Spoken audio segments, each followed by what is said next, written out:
Welcome to my channel. I'm Cheryl Janine. I love talking about storytelling, and I'm so glad we're diving into this today. Because when you think about it, traditional marketing is so surface, it's so generic. When you look online and you see people marketing, sometimes you feel like you're in a sea of sameness, so to speak, because everything sounds the same. Okay, but storytelling gives you so much more depth into who that person is, what their brand is, and what they're about, and things like that. It bridges an emotional connection, especially when there's relevance, especially when there's so much value there, and you resonate with whatever it is that you're talking about. You can understand from that perspective that it's like they see you, they know you. It feels like that, like you feel them. And that's why stories are so important. And this is why I love intuitive branding, intuitive marketing, because we use that emotional connection to sell. So it's like you're selling without really selling, because you're actually just having conversation. You're actually just telling people about you, but in a transparent and authentic way. Okay, and the great thing about stories is that there's no rules to how much you share, how far into it you go, what part of the story you share. You can do it how you want to do it. So let's go a little bit deeper. The thing about storytelling that most people get wrong is they think it's about what happened. It's actually about what it meant. What is the message there? Now, I will say this. The best storytellers, they build loyal audiences, powerful brands, because they understand this concept. There's a story that I tell, and I probably tell it almost every 9/11. I probably missed a few 9/11s actually. But I tell it on 9/11 because of what it meant to me. And when 9/11 happened, I was living in the Bronx. And I remember I woke up that morning and my TV was staticky. There was so much static there. And I'm like, what's happening? What is going on? I didn't go to work that day. I was off. Now, where I worked was close to the World Trade Center. It was in a hospital that was the closest hospital to that World Trade Center. I didn't go to work that day. I was off. But I could see through the static, I could see a plane going into the building of the World Trade. And I'm like, wow, because I'm thinking I'm watching a movie. I didn't really understand what was happening, what was going on. But I recall that because I remember a year prior to that, I was in the World Trade Center looking for a job. And I didn't get hired, of course. And I was upset about not being hired. I really was. I wanted that job. And so when I saw this happen, it made me think of how things happen for a reason.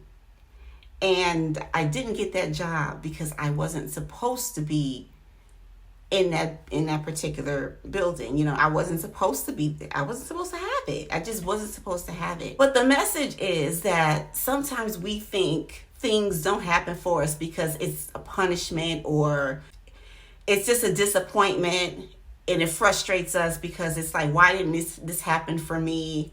But in all essence, I ended up getting a better job because I didn't get that job. And not only that, I still had my life, because had I got that job, I probably would have went to work that day and been a part of that whole situation and maybe not be sitting here today. Okay, so understand what your messages mean. Understand your stories and why they matter so much to you. So sometimes we don't get the thing that we want because there's something better for us.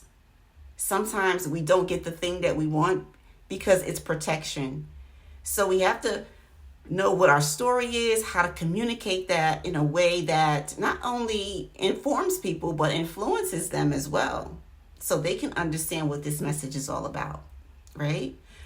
And that's what your stories do. So storytelling isn't fluff. It's the strategy that turns your experiences into authority. Every powerful brand has a story, not a resume. Now, when people connect with Oprah, They didn't just connect with her because of her interviews. Yes, her interviews are great, but they also connected to her story. And the same goes for a lot of other celebrities and influencers and people like that. People connect with your story because you can list your credentials all you want. People are not going to connect to that. They want to connect to your journey. Okay, I've had to tell clients several times, listen, you got every credential listed on this sales page, but people do not care about any of that. People care about if you know them, if you can resonate with them, if you've been where they are. They want to know that part of the journey. Your credentials are what they are. Okay, you got this award, that award. Nobody cares about that except for you. So essentially, this is what's going to make your message magnetic, and it's going to help you build trust faster. So let's go through a quick framework to get this done and out the way. It's only 3 steps. I do things in 3s because I feel like it's just so much easier to process and just get it done, right? Okay. So the first one is the turning point. Share the moment that changed everything. What did you realize? What shifted your life or your business in a certain direction? What did that look like? Explain that, because that's going to humanize you. That makes you look real and raw. The second thing is the transformation. What did you learn? What did you unlearn? What did you overcome? Your strength is proven in your growth. There was a time when I remember having a summit. This was probably the worst summit that I could have ever had. And it was because I only ended up with like 5 speakers at the end of the day. And that was unusual for me because usually I had 15 or 20 speakers or whatever the case is. I had every speaker that I wanted to have usually. And so initially I did have all the speakers that I wanted, but then people stopped communicating and I didn't understand why. And I'm like, I really internalized the fact that they weren't showing up for me. But the ones that did, they were influential speakers. And so I beat myself up for a while because of this. And I felt defeated. I felt like a failure. I just felt like it was just the worst thing that could have ever happened in the history of me doing events. And so I had to pick myself back up. And I had to realize some things about the people that did show up for me versus the people that didn't. Okay, and I had to really look at that situation from a different lens, a different perspective. Was I going to roll over and cry in a bowl of milk about this not happening the way I wanted it to happen? Or was I going to embrace what it was and how it was happening because that's how it was supposed to happen? So what did I do to overcome this? I did another event and I had every speaker that I ever wanted. I had like 17 speakers. It was a great event, great outcome, great results. I picked myself back up because what else can we do? What else can we do? We can't let life defeat us. We just can't. And that was my lesson. And I've had so many lessons like that, but this was just a different type of lesson because it was in business. Usually in my personal life, I have all the life lessons, but this was a life lesson that happened in business. And I had to embrace this and really look at this from a whole different perspective. Yeah, I really beat myself up about that. So what is the transformation? What did you overcome? What does that look like? Paint that picture because people want to see what that is and how they resonate with that. And the last one is the takeaway. So what truth or insight can your audience gain from your story that they can apply to their lives? How can they see themselves in that mirror? This turns your story into like a bridge and it goes from experience to empowerment at this point. Okay, so those are your 3 steps. And that's really it. You have your story. Once you fill in those blanks, you have your story. The key to this is not perfection, it's presence. So speak from what you know in a way that expresses how you lived it, not in a way that is meant to impress. We don't want performance. We want presence.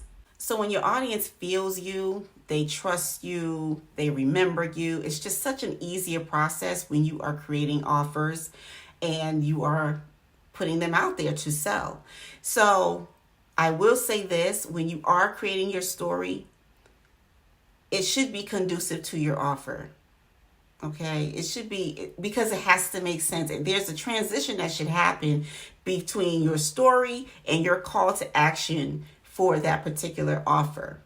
Okay, this is why so many different stories will do you such a great benefit, because you can actually just pull pieces from your journey, your experiences, and it goes right in connection with your offer, right? It just flows so nicely if you know how to do that transition correctly. Okay, so just keep it concise and keep it on point, so that it's not, something that here's one thing, here's another thing, and there's a disconnect. We don't want that. We don't want the disconnect. We want everything to flow like it's supposed to, seamlessly. All right. So that's just one of the key things I want you to know about storytelling that helps it make more sense for you and for your audience, so people understand what's happening, what's going on. And like I said, building that trust and that influence a lot faster when people really know who you are, because they can connect to the real human behind everything else. All right, so this is about storytelling. If you have any questions, please leave me a comment. Let me know what questions you have, how we can go deeper if we need to. It's all good. All right, subscribe, hit the notification bell so you'll be notified when I do more videos.